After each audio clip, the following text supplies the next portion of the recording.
do you read the relationship between India and Japan right now? Are we seeing a recalibration of bilateral relations?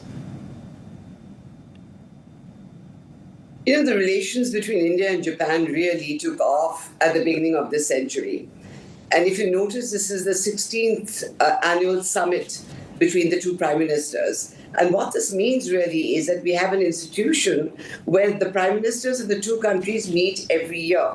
Now, this is quite rare, actually, among countries to do this. So this shows a seriousness of intent in the relationship, that there are convergences, in many areas as our strategic visions, there are convergences. And I think they are just complementarities in our economies, which we want to exploit to the maximum.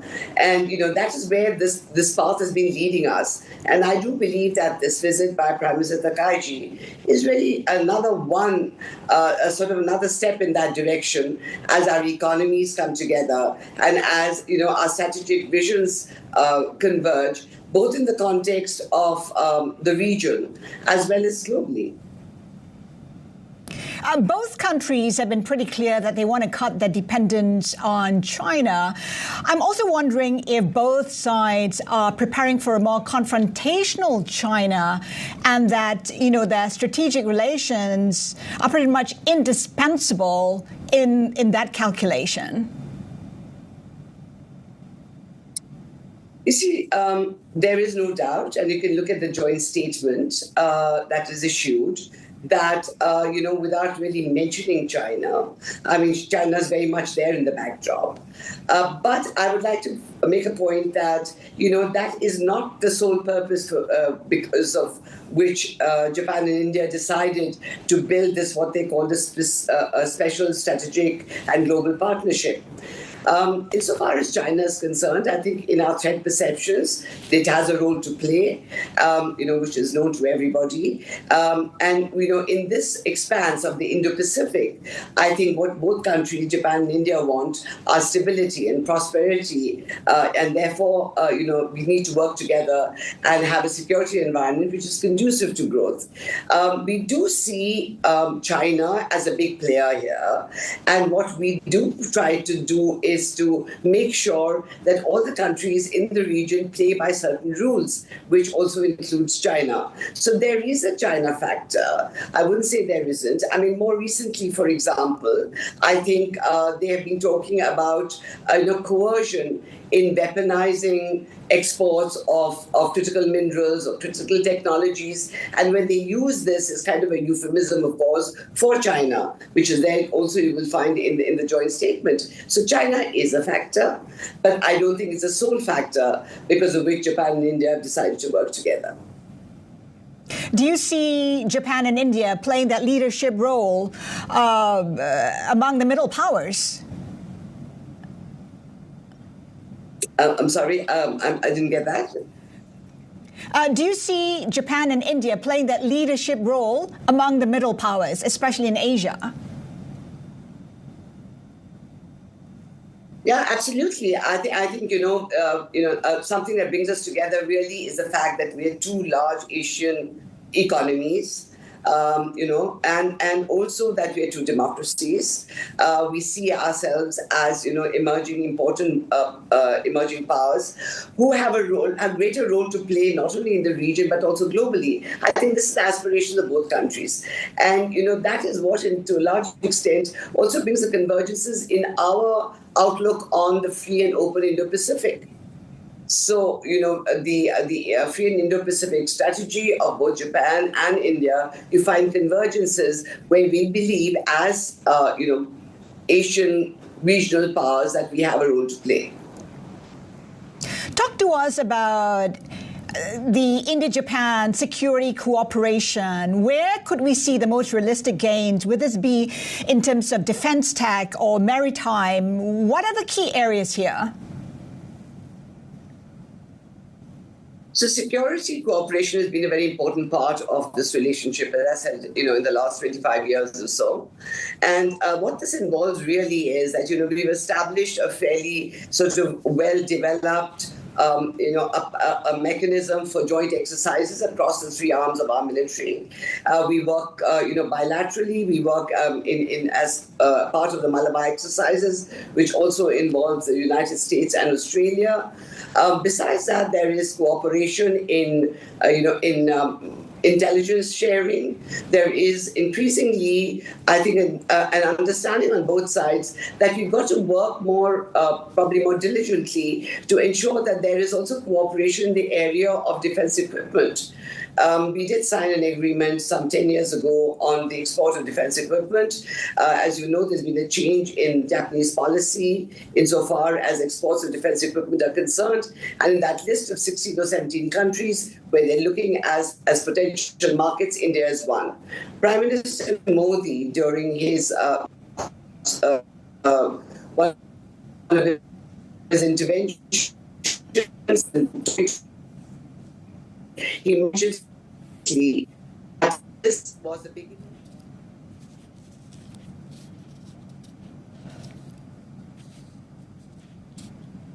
Production of defense equipment we have agreed to co-develop. So I do believe that security is an important part of our relationship. Ambassador, I'm just wondering what the implications are for the Quad dynamics. I mean, does Takaichi's engagement that we're seeing right now with India possibly a hint of a more assertive Japanese posture within Quad?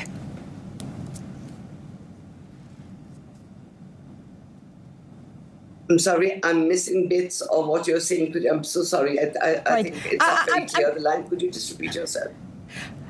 I'm just wondering whether Takaichi's engagement with India suggests a more assertive posture for the Japanese within Quad.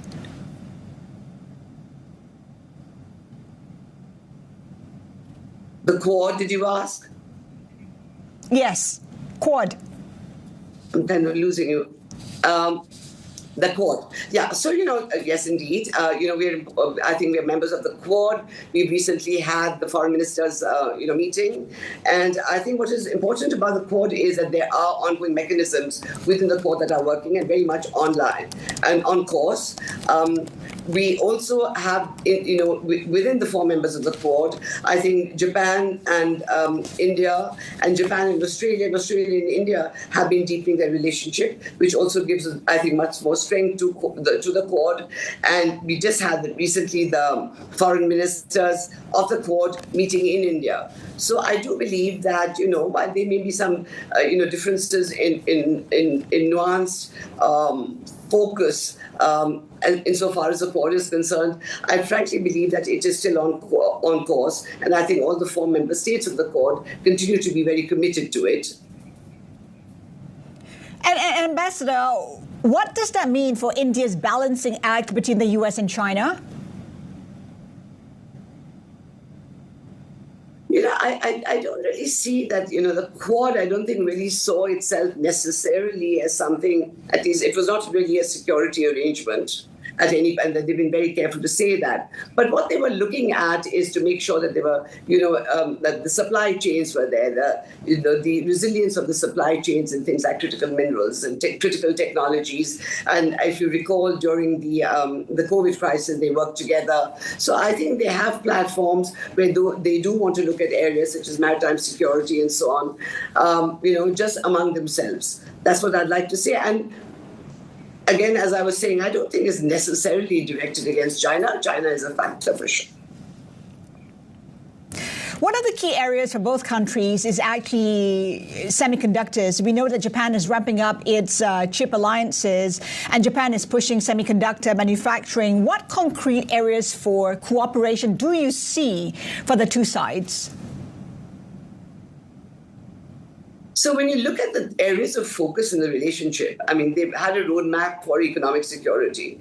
And this economic security roadmap obviously covers a lot. But there is, innovation and technology. There's trade, there's investment, semiconductors, and quantum technologies. They form a very important part of this roadmap for economic security. Another bunch of issues that we are looking at is really, given the turbulence in the world recently following the US-Iran war, is energy resilience. remains. So we've had important Japanese, companies looking at India. There've been MOUs signed. There are investment plans, and I do believe that in the specific area of semiconductors, that we are going to see much closer cooperation between the two countries. Prime Minister Takaichi came with a huge delegation of businessmen, and which is larger than I think we've seen before. And the whole focus has been on how do we realize the 10 trillion yen commitment of investment over the next 10 years, which was agreed to last year during the last summit.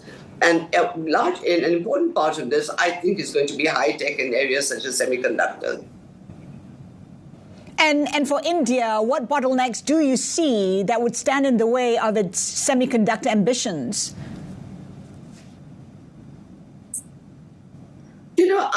I don't really see issues as much as what I would say is that we've got to really work together. I mean, it's really a beginning because, to create a semiconductor ecosystem, it's quite a complex process. And I think, India seems to be prepared right now. If we talked about it 10 years ago, I do recall we talked about it 10 years ago, and maybe we were not quite ready. But also, this has to do really with the global economic environment and, developments that have been there.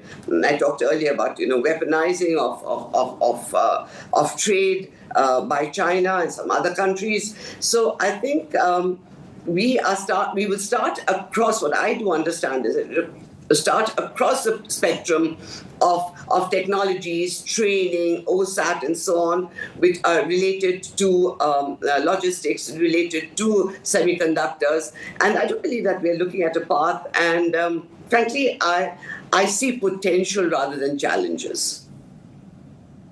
Ambassador, before we let you go, if I could get you to take a step back and take a look at the shifting global alliances, especially those alliances in Asia, what's coming through to you right now as you see, government leaders making these visits to neighboring countries, establishing new relationships or tweaking the old ones? You're talking about alignments, is it? Was this a question? Yes, that's correct.